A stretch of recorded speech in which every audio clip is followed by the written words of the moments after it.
La SX a été lancée par Mitsubishi en Europe en 2010, puis légèrement restylée à l'été 2012. Il s'agit d'un SUV compact concurrent des Qashqai, Tiguan et autres RAV4, disponibles comme eux en 2 ou 4 roues motrices. Il a pour frères jumeaux le Peugeot 4008 et le Citroën C4 Aircross, avec qui il partage la plupart de ses éléments techniques, sauf justement cette version avec boîte automatique.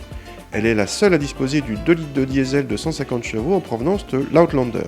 Elle est uniquement proposée en 4 roues motrices et a droit d'office à la finition haut de gamme InStyle. Cet ASX est le plus cher de la gamme.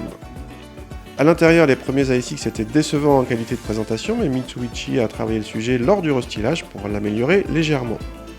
La planche de bord reste peu flatteuse, mais l'équipement de cette version haut de gamme reste assez complet. À l'arrière, l'espace aux jambes et aux têtes est suffisant, mais le dossier de la banquette est un peu trop vertical malgré son inclinaison réglable.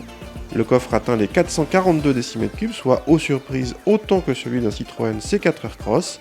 La banquette rabattue dégage un plancher parfaitement plat.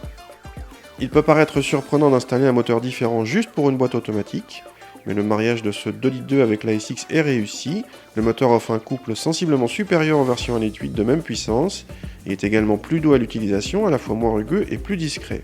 Les relances sont faciles, même sur autoroute. La boîte est assez rapide mais occasionne quelques à-coups. Côté comportement, cet ASX s'est montré confortable en suspension malgré quelques mouvements de caisse. En revanche, il se montre plus pâteau que les versions 2 roues motrices. L'alliance entre ce moteur, cette boîte et l'ASX est globalement réussie pour l'aspect mécanique. Il reste dommage que cette version soit la seule du catalogue en boîte automatique. Elle est également la plus chère à l'achat avec 33 900 €, soit quand même 1 700 € de plus que l'ASX équivalent en boîte mécanique.